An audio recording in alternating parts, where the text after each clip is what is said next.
Hello दोस्तों, हमारे YouTube channel पर आपका बहुत बहुत स्वागत है और फिर से हाजिर हैं हम आपके साथ एक नई योजना के बारे में जानकारी साझा करने के लिए। जैसा कि आप अपनी स्क्रीन पर देख पा रहे हो, गाय भैंस और भेड़ बकरियों का पालन करने वाले जो हमारे नागरिक रहने वाले हैं उनके लिए जो लोन की एक योजना है जो सरकार की तरफ से प्रोवाइड करवाई जाती है, जिसमें कि सरकार की तरफ से 90% तक की जो सब्सिडी है जो आपको प्रदान की जाती है। इस योजना का ऑनलाइन एप्लीकेशन फॉर्म आपने घर बैठे किस प्रकार से अप्लाई करना उसका एक वीडियो बना करके हमने अपने चैनल पर ऑलरेडी अपलोड कर रखा है। उसका लिंक आपको वीडियो के डिस्क्रिप्शन बॉक्स में आपको प्रोवाइड करवा दिया जाएगा। और आज इस वीडियो के माध्यम से हम आपको इस योजना के लिए आपको कौन कौन से मुख्य कागजों की जरूरत आपको रहने वाली है और वो कौन से कागज आपने तैयार करने हैं उनके बारे में संपूर्ण जानकारी आपको देने वाले हैं। सबसे पहले किसी भी योजना को अप्लाई करने के लिए हमें जो कागज जरूरी होते हैं, तो आइए आपको लेकर के चलते हैं मुख्य जानकारी पर।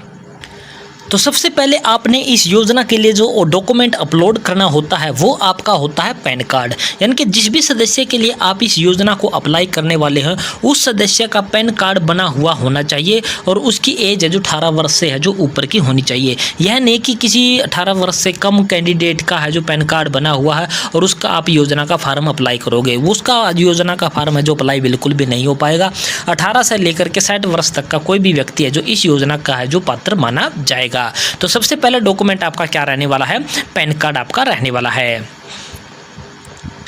इसके बाद दूसरा जो डॉक्यूमेंट आपका रहने वाला है वो आपका रहने वाला NOC from concerned service area bank.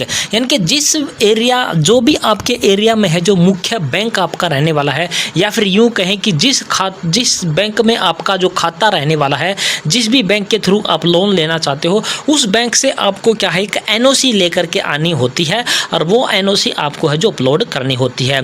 और बहुत सारे साथी हैं जो कहते हैं कि बैंक वाले हैं जो एनओसी देने से कर रहे हैं या फिर वो फॉर्मेट ही उनके पास अवेलेबल नहीं है। हर बैंक के पास है जो अपनी एनओसी देने का एक अलग फॉर्मेट होता है, वो चाहें तो उसको है जो 1 मिनट के अंदर अंदर एनओसी आपको दे सकते हैं। लेकिन बहुत सारे बैंक है जो इस योजना के लिए या फिर इस लोन योजना के लिए जो एनओसी प्रोवाइड करवाने से है जो कतराते रहते हैं। तो ये आपका दूसरा डॉक्यूमेंट हो गया कि आपने बैंक से अपने को एनओसी लेकर के आनी होती है। इसके बाद थर्ड जो डॉक्यूमेंट आपका रहने वाला है, अगर आप शेड्यूल कास्ट से संबंधित रखने वाले हो यानी कि एससी कैटेगरी से आप संबंध रखने वाले हो तो आपको जो शेड्यूल कास्ट सर्टिफिकेट आपका है जो बनवाना होता है और वो शेड्यूल कास्ट सर्टिफिकेट आपको यहाँ पर अपलोड करना होता है। शेड्यूल कास्ट सर्टिफिकेट जो भी यहाँ पर अपलोड करेगा उसको 90% तक की है जो उसमें क्या है सब्सिडी है जो आपको प्रदान की जाएगी। तो तीसरा डॉक्यूमेंट आपका रहने वाला है शेड्यूल कास्ट सर्टिफिकेट।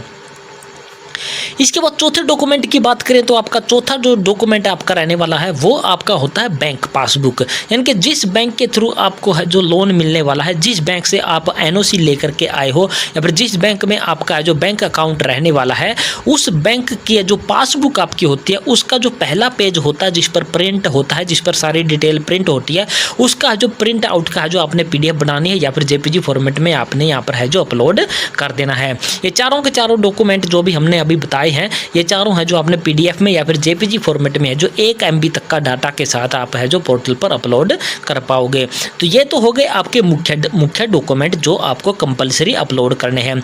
इसके बाद 2-3 और डॉक्यूमेंट आपके रहने वाले हैं जो कंपलसरी तो नहीं है लेकिन फिर भी उनका है जो अपलोड करने का ऑप्शन आपको स्क्रीन पर है जो दिखाई देने वाला होगा जब भी आप इस योजना का फॉर्म अप्लाई करोगे। तो वो आपका डॉक्यूमेंट आपका रहने वाला है जो कि 5वें नंबर का रहने वाला है, वो है आपका आधार कार्ड। यानी कि जिस भी कैंडिडेट का ये फॉर्म अप्लाई हो रहा है उसका आधार कार्ड है जो आपको आगे की साइड से और पीछे की साइड से दोनों की साइड से आपने उसकी एक पीडीएफ बना करके इस पोर्टल पर आपने है जो अपलोड कर देनी है। तो 5वां डॉक्यूमेंट आपका हो गया आधार कार्ड।